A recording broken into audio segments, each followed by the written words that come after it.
Assalamualaikum warahmatullahi wabarakatuh.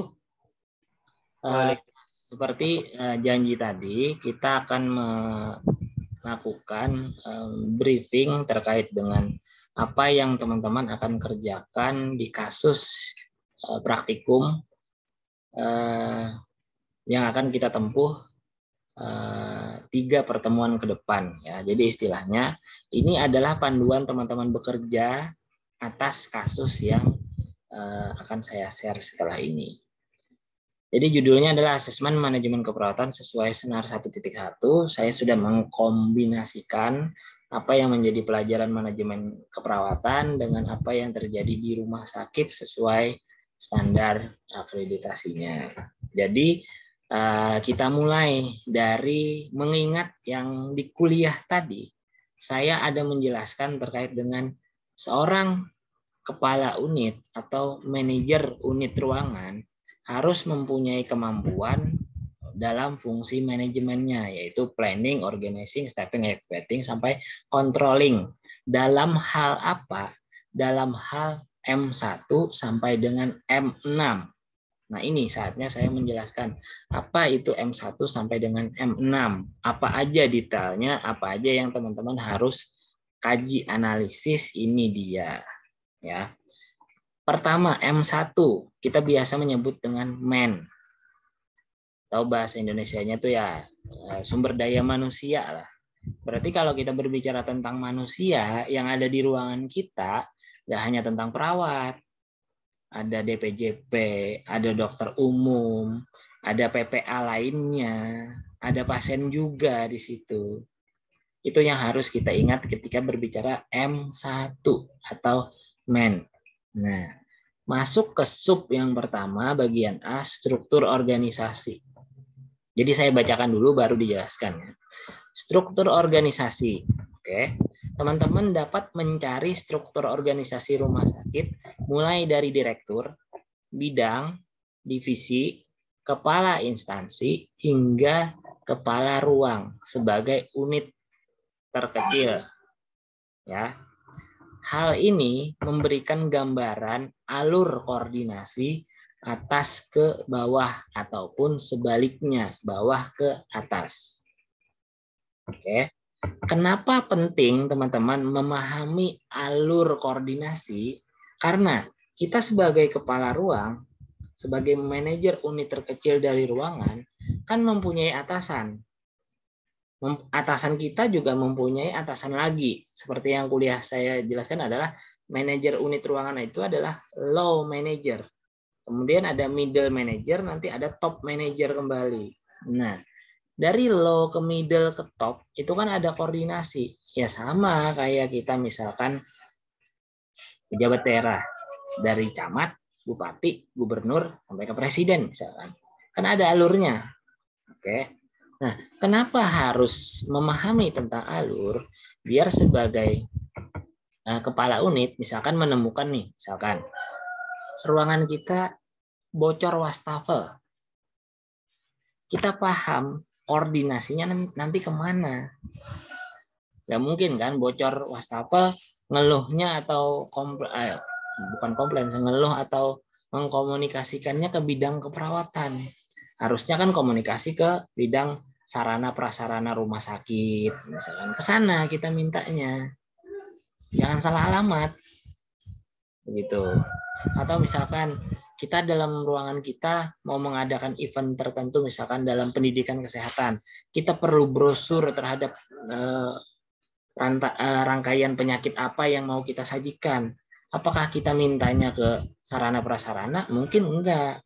Ada bidang misalkan bagian promosi promosi kesehatan rumah sakit atau PKMRS lah biasanya istilahnya. Nah, kita sebagai manajer unit harus paham alur koordinasinya kemana. Makanya perlu memahami tentang struktur organisasi serumah sakitan. Karena posisi kita di sini sebagai manajer unit, ya, bukan perawat yang biasa kayak gitu. Oke, lanjut. Dilanjutkan dengan mencari struktur yang ada di ruangan, baik itu struktur asuhan maupun struktur organisasi ruangan itu sendiri. Jadi sebagai mahasiswa, kalau mau mengkaji tentang manajemen asuhan di ruangan, kita biasanya membicarakan dua struktur.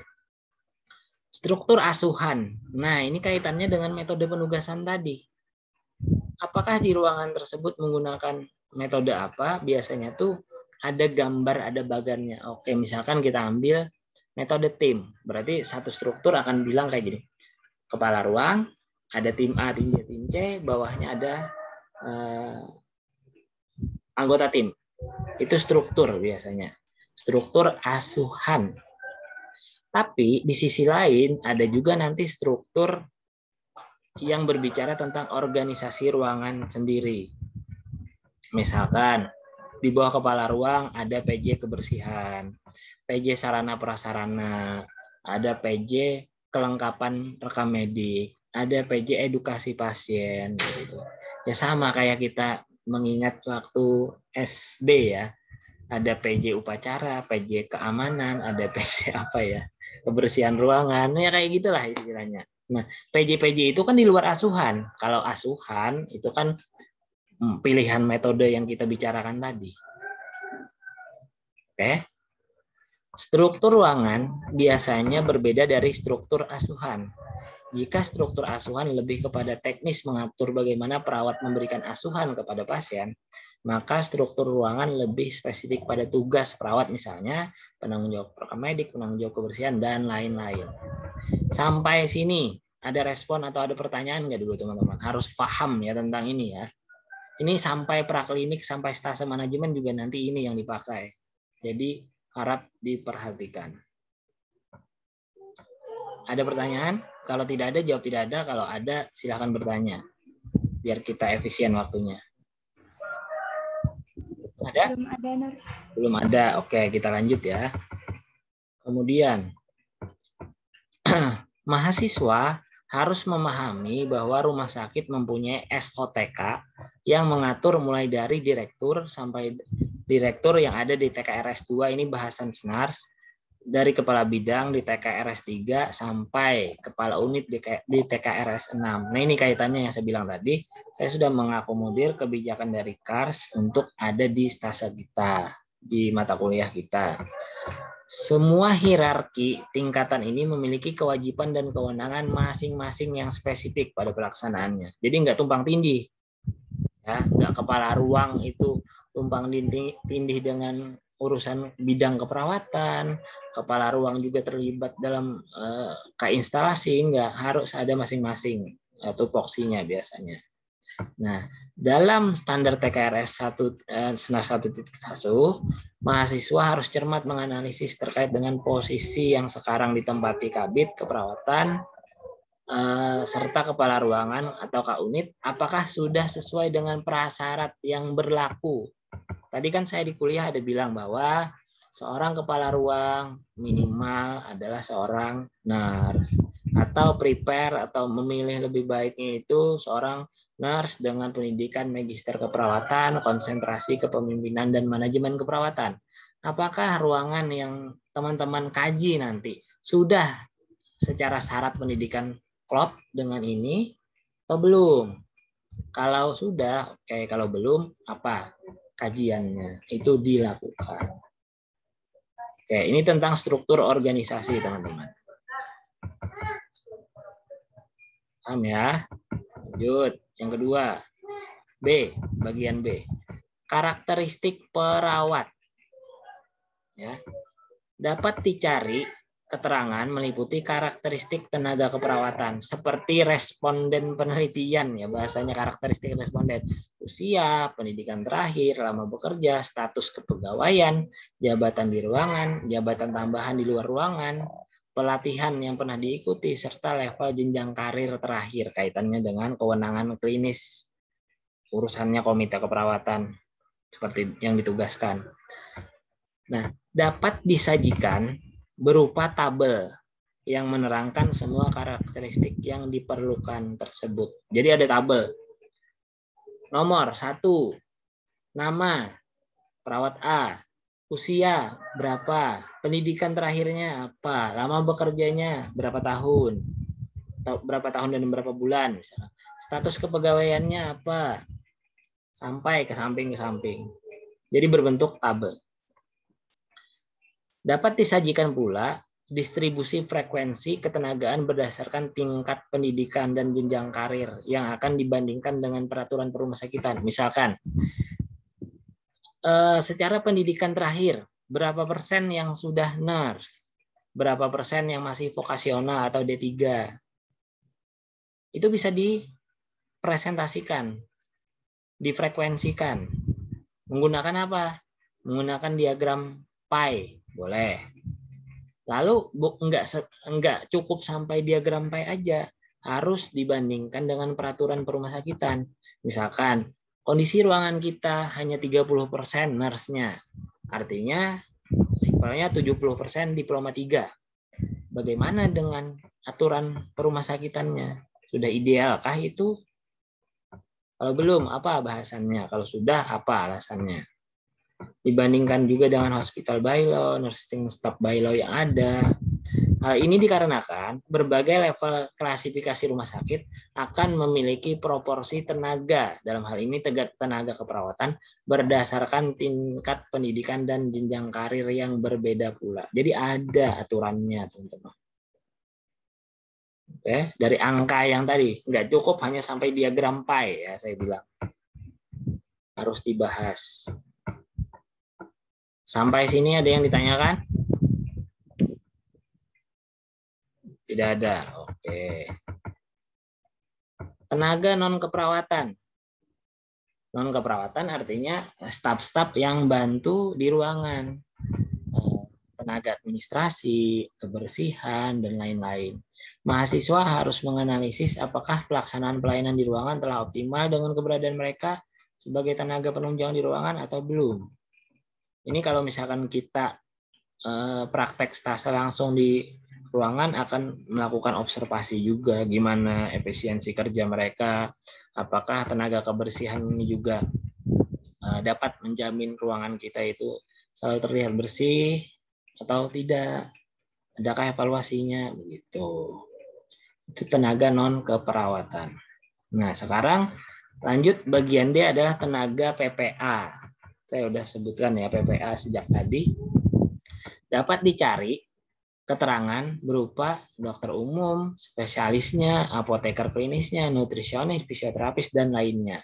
Biasanya terkait dengan ruang perawatan. Jadi, jika teman-teman berada di ruangan tersebut, tolong diidentifikasi PPA apa aja yang ada di sana. Yang biasanya terlibat untuk mengasuh semua pasien di sini. Apa aja. Ya. Mahasiswa harus menganalisis apakah pelaksanaan pelayanan di ruangan telah optimal dengan keberadaan mereka sebagai PPA yang ada di ruangan atau belum. Itu dianalisis. Oke. Yang E, hitungan jumlah perawat berdasarkan rumus. Ini harusnya ada di praktikum sebelum ini sebenarnya. Kita mengenal rumus itu ada dari 12, ada rumus Gillis, ada rumus Lokakarya PPNI atau Permenkes 340 terkait dengan tipe ketenagaan berdasarkan tipe rumah sakitnya. Jadi nanti di kasus akan ada jumlah perawat yang ada di ruangannya. Nanti teman-teman hitung dengan menggunakan 12 Gillis, Lokakarya PPNI dan bandingkan dengan Permenkes 340 ini apakah sudah sesuai dengan proporsi atau belum. Jika sudah, berapa angkanya? Jika belum, berapa kurangnya? Itu harus didetailkan. Dapat dibandingkan dengan ketenagaan yang ada, kemudian dianalisis kekurangan atau kelebihan tenaga perawat yang ada. Dapat juga dijabarkan bagaimana selama ini upaya kepala ruang untuk mensiasati kekurangan atau kelebihan yang ada di ruangannya. Ya, itu dianalisis. Kemudian yang F, rencana pengembangan staf. Kita baca dulu. Dapat dicari bagaimana selama ini masing-masing staf mempunyai komitmen dalam melaksanakan pendidikan pendidikan keperawatan berkelanjutan atau meningkatkan jenjang pendidikannya. Maksudnya adalah yang D3 jadi sarjana, kemudian nurse kayak gitu. Yang dari SPK ke D3 misalkan. Yang dari nurse mau lanjut ke nurse spesialis. Ada nggak komitmen tentang itu? Serta pengembangan staf yang direncanakan oleh kepala ruang. Ada nggak sebenarnya kepala ruang mempunyai rencana tentang pengembangan stafnya? Adakah dukungan yang diberikan kepala ruang untuk stafnya dalam mengembangkan karir ke depannya? Adakah rencana pelatihan untuk mengembangkan staf yang diinginkan oleh kepala ruang guna meningkatkan kapasitasnya? Contoh, di perencanaan ruangan saya pernah menyinggung bahwa oke, ruangan kita ini sekarang kayak gini. Ke depan, 5 tahun ke depan ruangan kita mau eksisnya atau ekspornya di ruangan bagian apa? Pelayanannya tuh bagusnya yang mau di mana, yang kita dalami. Ada nggak kepala ruang itu mempunyai rencana? Nah, itu yang dicari. Oke. Yang G, presentasi kasus terbanyak. Kasus terbanyak. Artinya kan diagnosis medis terbanyak di sini. Dapat dicari bagaimana gambaran prosentase kasus terbanyak di ruangan yang kedepannya akan menjadi dasar pembuatan panduan asuhan keperawatan sesuai dengan amanah TKRS 11.2 yang mensyaratkan, jadi teman-teman di ruangan itu wajib membuat 5 PAK setiap tahunnya atau memperbaharui sesuai dengan perkembangan evidence based practice yang ada. Jadi perlu saya jelaskan, PAK ini kaitannya nanti dengan yang ada di M6 atau mesin. Ya, kita loncat ke M6. PAK ini harus berdasarkan penyakit terbanyak di ruangan Anda. Kayak gimana caranya mendetailnya? Pakai data presentasi pasti. Dalam setahun misalkan, diagnosis medis apa yang terbanyak di situ, itu yang menjadi dasar 5 terbanyak yang akan dibikin PAK setiap tahunnya. Hal ini dimaksudkan untuk mengembangkan PAK yang ada menjadi bagian terintegrasi dari sebuah integrated clinical pathway. Saya di kuliah udah bilang bahwa asuhan keperawatan harus diintegrasikan dengan asuhan PPA lainnya. Nah, asuhan terintegrasi itu biasanya dibikin dalam integrated clinical pathway yang kedepannya akan menjadi pegangan seorang MPP atau manajer pelayanan pasien dalam menjaga kualitas asuhan. Jadi nanti ada seorang MPP yang memegang ICP guna mengamati perjalanan kasus pada pasien ini apakah sesuai dengan ICP-nya atau tidak. Kalau tidak, apa yang menyebabkan tidak sesuai? Asuhan mana yang belum bersesuaian itu menjadi fokus perbaikan nantinya. Ya, karena asuhannya harus terintegrasi. Perawat mempunyai andil harus nyusun PAK. PAK dari mana? Dari kasus terbanyak yang ada di ruangannya. Itu dicari. Kemudian, prosentase diagnosis keperawatan terbanyak. Dapat dicari terkait persentase diagnosis keperawatan terbanyak untuk menentukan keperluan persediaan form rencana asuhan yang harus selalu tersedia di ruangan. Ya kan sama seperti kita di mata kuliah yang lain, kita menegakkan diagnosis keperawatan pasti ada form perencanaannya. Nah, ini kaitannya dengan situ. Semakin tinggi diagnosis keperawatan ada di ruangan kita, maka form rencana asuhan juga harus ada dan bersesuaian. Cetakannya itu loh, lembar-lembarnya itu loh. Mahasiswa harus menganalisis apakah form perencanaan asuhan yang ada di ruangan sudah mencukupi berdasarkan persentase diagnosis yang ada atau belum. Jika sudah mencukupi, maka dikembangkan untuk form rencana asuhan yang lain atau direvisi form yang ada sesuai evidence base. Jika masih kurang form perencanaan asuhan, maka perlu digagas untuk melakukan pengembangan penyusunan form rencana asuhan guna melengkapi yang tidak ada tadi. Artinya, di poin H ini teman-teman berbicara persentase diagnosis keperawatan tertinggi. Kalau poin G tadi adalah diagnosis medis tertinggi. Jadi beda ya. Oke, itu H. I. Ini juga harusnya ada di praktikum satunya bahwa ketika berbicara tentang tingkat ketergantungan, teman-teman akan berbicara tentang modelnya Douglas yang terdiri dari perawatan total, parsial, minimal, itu diidentifikasi. Ya. Nih, penerapan sistem klasifikasi pasien dengan 3 kategori di atas adalah kategori perawatan total atau intensif yang biasanya pasien-pasien di ICU, PICU, MICU misalnya. Perawatan sedang atau parsial, intermediate care di ruang-ruangan rawat inap lainnya, dan kategori perawatan mandiri atau self care yang biasanya pasien-pasiennya itu udah sangat mandiri, bisa makan minum, baca koran misalkan, cuma sakit-sakit ringan. Nah, ini klasifikasi pasiennya. Ada hitung-hitungannya teman-teman. Ada angkanya ketika kita mencari Douglas ini. Nanti coba dicari ya. Kemudian kepuasan perawat, kepuasan pasien. Nanti kalau di lapangan itu kita ada form questionnaire lah istilahnya. Mungkin ada beberapa yang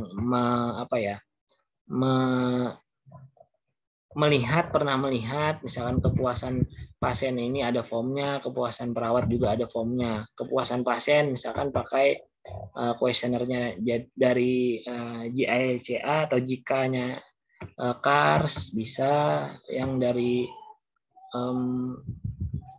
kuesioner yang NSNS itu dari Newcastle Satisfaction Nursing Scale, atau itulah ada kuesionernya, baik itu kepuasan perawat ataupun kepuasan pasien.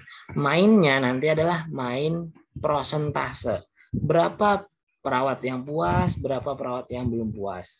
Berapa pasien yang puas, berapa pasien yang belum puas. Apa yang menjadi belum puas pada pasien, item berapa yang belum puas, itu yang dianalisis. Ya, karena kan yang namanya kuesioner 1 sampai 10 misalkan. Dari 30 pasien yang kita survei, tidak puas misalkan berapa persen. Yang tidak puasnya tuh item berapanya, item pertanyaan keberapa yang belum puas. Itu yang menjadi fokus pembenahan nanti. Misalkan ketidakpuasan pasien itu disebabkan poin A, misalkan perawat dalam berinteraksi tidak memperkenalkan diri dalam kesehariannya misalkan. Tinggi mencuat angka tersebut sebagai hal yang menyebabkan tidak puas. Hal itu akan dibenahi sebagai Anda sebagai kepala ruang, artinya harus menerapkan bahwa setiap ketemu pasien harus melakukan salam, memperkenalkan diri, misalkan. Nah, itu yang dibenahi. Begitu juga dengan kepuasan perawat. Apakah kesempatan dia untuk meningkatkan pendidikannya yang kurang, atau kepuasan kerjanya yang kurang, itu bisa dibenahi. Oke. Itu tentang men. Oke. Ada pertanyaan secara umum teman-teman tentang men ini?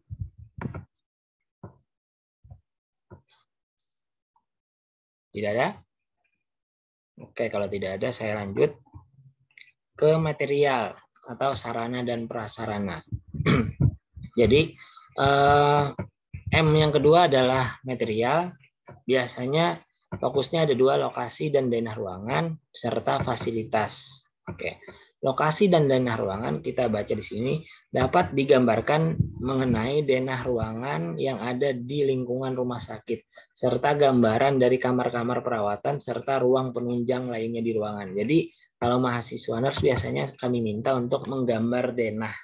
Utara, selatan, timur, baratnya juga berpengaruh karena letak sirkulasi udaranya juga kayak gimana, paparan sinar matahari apakah masuk ke dalam ruangan, itu juga dianalisis ya. Kemudian fasilitas, dapat digambarkan fasilitas yang tersedia baik itu sarana maupun prasarana. baik itu alat maupun bahan habis pakai. Mudah-mudahan masih paham ya. Dan ingat ya, apa itu alat, apa itu bahan habis pakai. Seperti yang biasanya kita lakukan di lab skill. Serta status ketersediaan atau kondisinya, apakah tersedia atau tidak, atau kondisinya baik atau buruk. Dapat dibuat daftar inventaris barang, kemudian dibandingkan dengan angka idealnya sesuai dengan Permenkes yang mengaturnya. Dapat digambarkan bagaimana alur masuk serta sistem pengamprahan barang di ruangan dari permintaan yang direncanakan oleh ruangan hingga adanya alat tersebut. Jadi bisa dibikin inventaris. Misalkan di ruangan kita tensimeternya berapa? Standarnya di ruangan kita berapa tensimeternya? Bed misalkan. Bednya harus yang kayak gimana? Sesuai standar. Bed kita yang ada di ruangan apa? Nah, itu dibandingkan. Ada kok aturannya. Ya, itu sarana dan prasarana atau M2. Oke, ada yang ditanyakan tentang M2?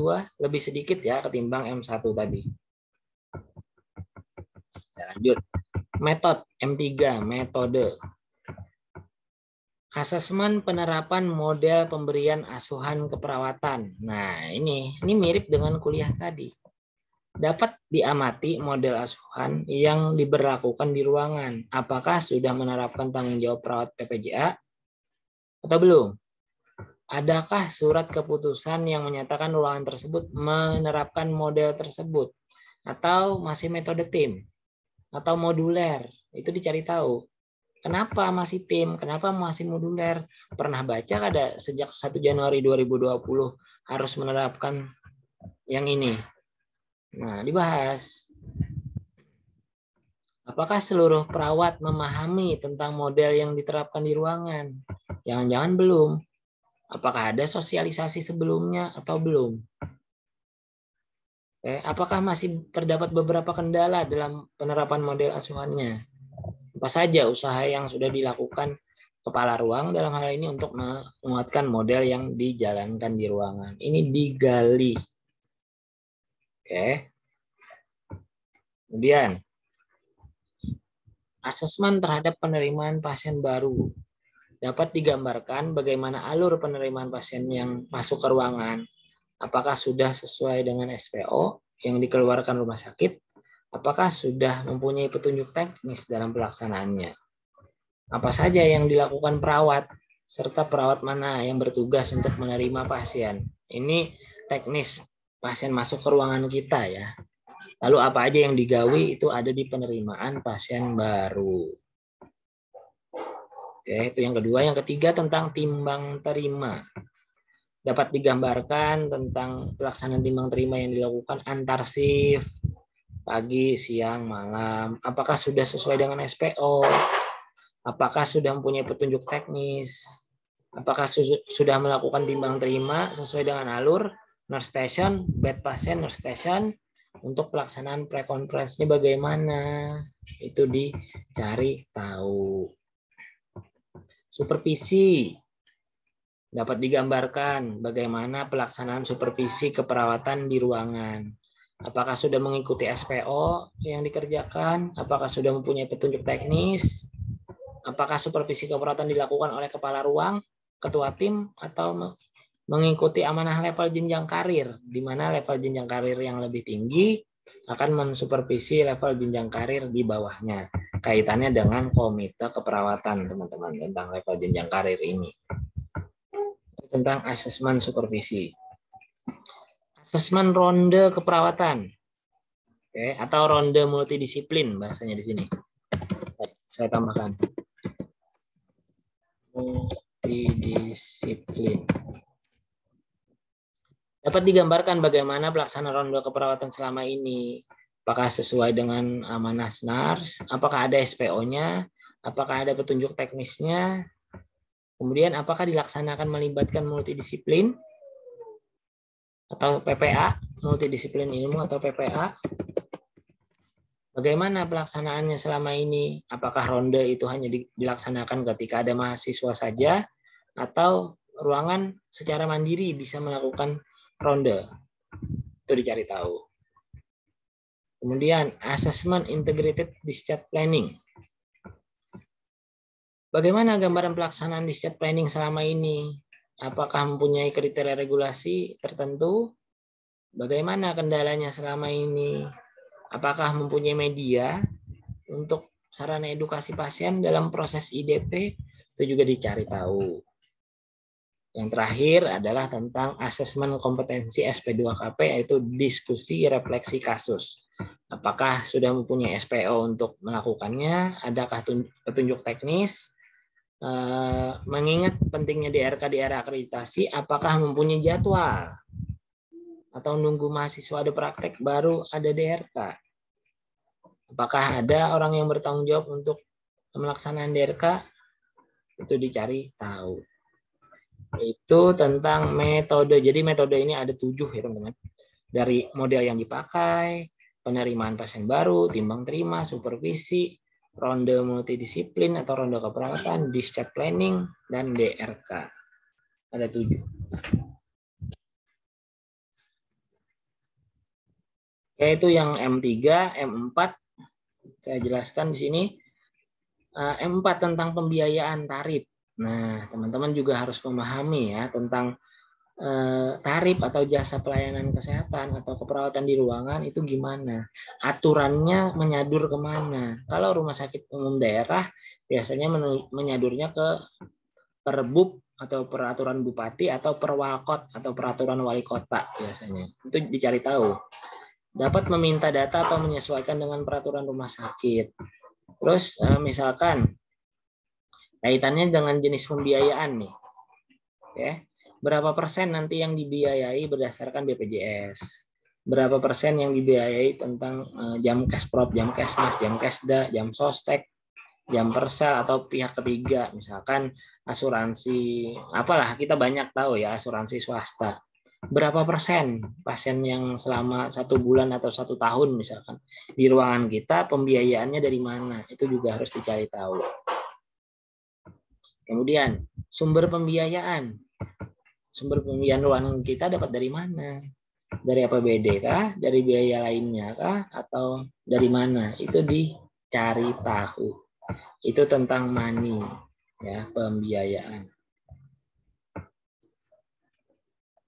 Oke, saya lanjut yang kelima dulu. Marketing, pemasaran. Alur pasien masuk. Ya, kalau yang di atas tadi, yang di material tadi tentang alur barang, ini alur pasien masuk. Kita harus mempunyai pemetaan. Pasien kita yang masuk ke ruangan kita, biasanya pasien berasal dari mana?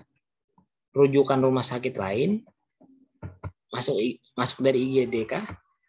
Pindahan dari ruang perawatan lain? Atau masuk dari poliklinik? Dapat digambarkan menggunakan skema atau alur. Ya, jadi misalkan dari IGD kemana dulu baru masuk ke ruangan kita. IGD ngurus apa dulu baru masuk ke ruangan kita. Itu ada alurnya. Bisa dicari tahu. Marketing tentang indikator-indikator. BOR. Bed occupancy rate. BOR saya rasa di zaman pandemi sekarang ngetren ya. Berita juga ada menyebutkan BOR. BOR lebih spesifik kepada tingkat keterhunian bed kita di ruangan kita. BOR itu bisa dihitung per periode atau per hari. Per periode ini rumusnya, per hari simpelnya kayak gini. Contoh kita punya 20 bed di ruangan kita. Ketika hari ini yang rawat inap di tempat kita ada 16 orang, simpelnya adalah 16 bagi 20 kali 100, artinya BOR kita 80%. Mudah-mudahan pernah dengar ya isu-isu COVID sekarang kan BOR meningkat jadi di rumah sakit wilayah tertentu ya. Itu namanya bed occupancy rate atau rata-rata keterhunian atau inap pasien di ruangan kita. Itu BOR. Ada ALOS namanya, average length of stay. Rata-rata lama hari dirawat. Nah, kita paham ya, orang sakitnya berbeda-beda walaupun dengan penyakit yang sama. Pasti mempunyai karakteristik rawat inap yang berbeda secara waktu. Ada yang tipes 3 hari keluar, ada yang tipes 2 hari keluar, ada juga tipes yang 4 sampai 5 hari baru keluar. Nah, itu akan membentuk suatu data. Nggak cuma tentang penyakit tertentu, semua pasien selama satu periode dihitung alosnya. Cara menghitungnya ini nanti kita bahas detailnya waktu praktikum ya. Ini lama hari dirawat. BTO, bed turnover. Oke. Bed turnover ini simpelnya adalah satu bed kita dipakai berapa pasien dalam satu periode. Ya, anggap aja tadi kita punya bed 20 di ruangan kita. 1 sampai 20 bed tersebut dalam satu periode waktu, 1 tahun misalkan, berapa kali bed pertama itu dipakai oleh pasien yang berbeda. Bed kedua juga begitu, bed ketiga sampai bed ke-20 juga dihitung begitu. Ada rumusnya juga. Saya sering menyebut bahwa BTO dan ALOS ini perbandingan terbalik.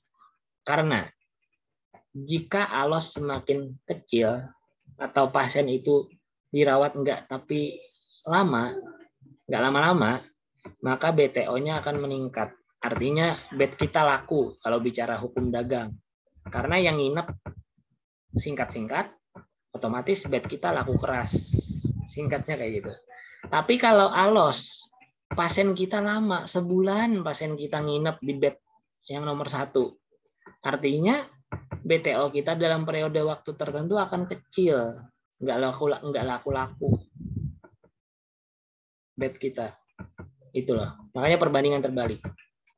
Dan yang penting teman-teman pahami bahwa semakin ALOS tinggi, ini akan kaitannya dengan tanggungan. Jika berbicara tentang tanggungan JKN, Jaminan Kesehatan Nasional, satu penyakit tertentu punya kaplingan periode waktu yang dirawat itu berapa hari. Kalau ALOS memanjang, yang rugi siapa? Kita sendiri sebagai pengelola ruangan atau rumah sakit. Makanya penting pasien itu dirawat dengan benar. Biar cepat selesai masalahnya, pasien cepat pulang. Cepat berganti pasien yang lain, BTO meningkat. Itu loh hukum marketingnya. Oke, lanjut. Keselamatan pasien. Saya sudah sebut beberapa kali ini tentang SKP 1 sampai 6. Berapa angkanya? Kalau ada evaluasinya, SKP 1 tentang identifikasi pasien sampai SKP 6 tentang risiko jatuh. Bagaimana datanya selama ini? Itu dicari tahu, lalu disajikan dalam bentuk prosentase. HAIS. HAIS ini teman-teman bahasa jadulnya adalah INOS atau infeksi nosokomial. Jadi yang masih menyebut infeksi nosokomial, tolong diganti ya kata-katanya. Ya. Jadi HAIS.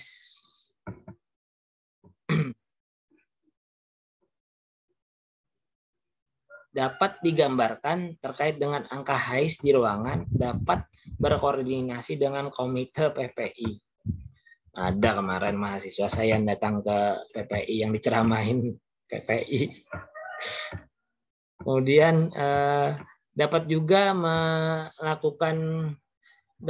melakukan observasi ya terkait dengan penerapan PPI ini kalau teman-teman berpraktek di ruangan. Nah intinya kalau kadeda cuman angka-angka doang, plebitis berapa persen, ISK berapa persen, boleh dipakai itu datanya. Ini tentang HAIS.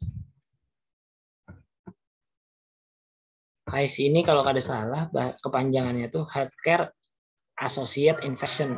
Artinya infeksi yang berkaitan dengan pelayanan kesehatan di rumah sakit lah. Ya sama aja sebenarnya dengan INOS. Infeksi nosokomial kan bahasanya adalah infeksi yang didapat ketika pasien itu dirawat di rumah sakit. Contoh, pasien itu datang dengan sakit tertentu, dipasang infusnya tidak dirawat, timbul plebitis. Atau pasien tertentu yang kada bisa BAK, dipasang kateternya infeksi. Nah itu ciri-ciri HAIS. Jadi dia datang nggak sakit itu, tapi ketika dirawat dia sakit itu. Akibat perawatan yang kurang bagus. Misalkan. Jadi semakin tinggi HAIS ini nggak benar ya, nggak bagus sebenarnya. Yang terakhir di marketing adalah produk unggulan. Ini kaitannya dengan pengembangan staf yang saya sebutkan di M1 tadi. Apakah ada sebagai kepala ruang Anda merencanakan produk atau jasa yang bisa dijual, ya, bisa dijual ke pasien sebagai keahlian tertentu. Itu yang namanya produk unggulan ruangan. Apakah ada cara kepala ruang untuk membuat produk unggulan atau jasa ini baik? Kaitannya dengan M1 ya ini.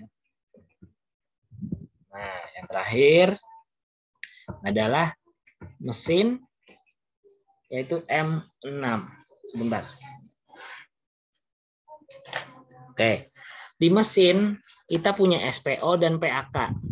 Oke, saya sering sebut-sebut SPO karena SPO ini adalah panduan standar prosedur operasional. Baik itu SPO manajerial, contoh SPO manajerial ini misalkan standar prosedur operasional timbang terima, standar prosedur operasional penyusunan jadwal dinas, ada SPO-nya.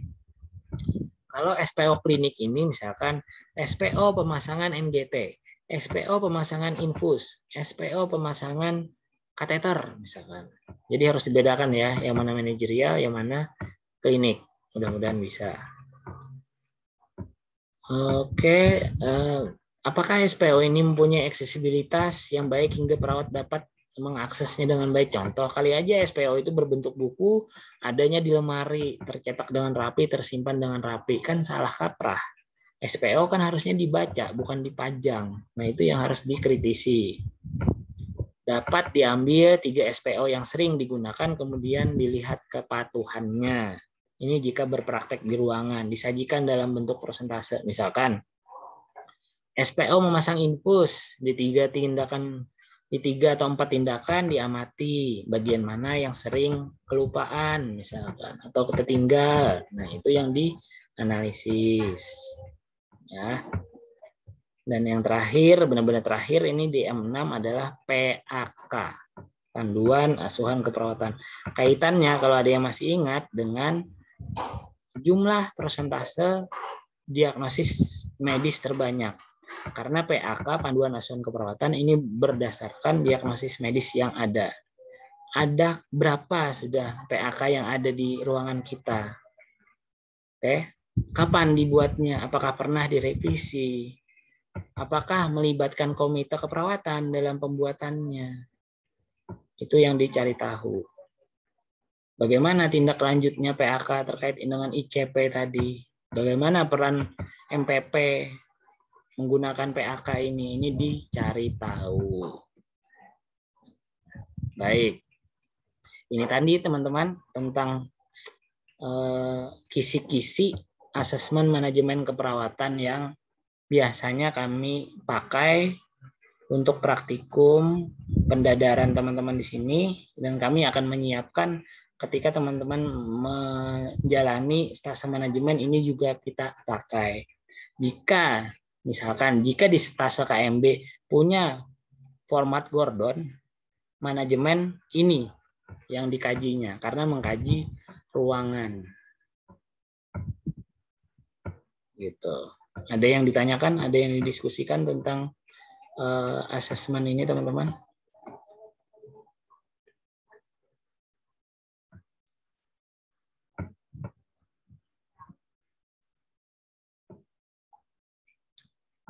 Ada yang ditanyakan? Atau bingung, atau mumet, atau berasap? Memang banyak aspek kan yang di asesmen di manajemen keperawatan. Misalnya ya tadi ulun lihat memang dari men sampai mesin pun juga harus di asesmen. Iya itulah aku bilang kan manajemen keperawatan itu kan mengelola ya, mengelola semuanya dari material sampai metode semuanya, dan ini yang harus teman-teman kerjakan.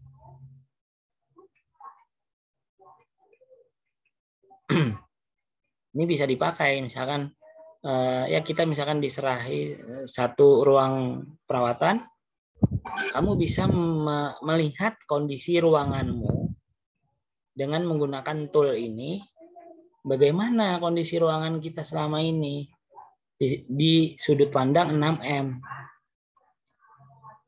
Begitu. Nanti data-data dari asesmen ini lanjutannya nanti ke praktikum selanjutnya yang tentang SWOT, tentang fishbone analisis. Fishbone analisis dan SWOT itu kalau di asuhan keperawatan mirip kayak analisis data. Nah, nanti setelah fishbone dan SWOT itu dibikin, kita akan bikin rencana kegiatan, plan of action-nya, apa yang akan dikerjakan. Ya mirip kayak rencana asuhan, tapi ini rencana asuhan ruangan ya, bukan rencana asuhan pasien.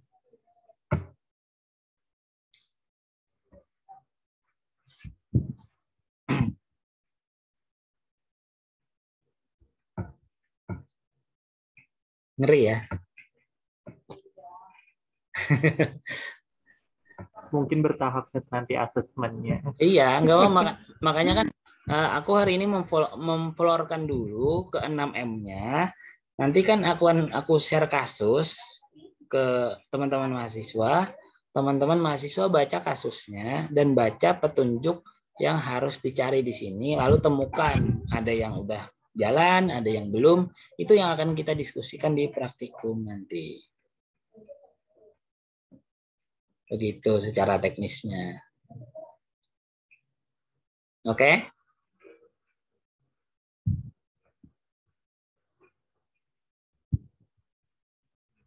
Oke, sip ya.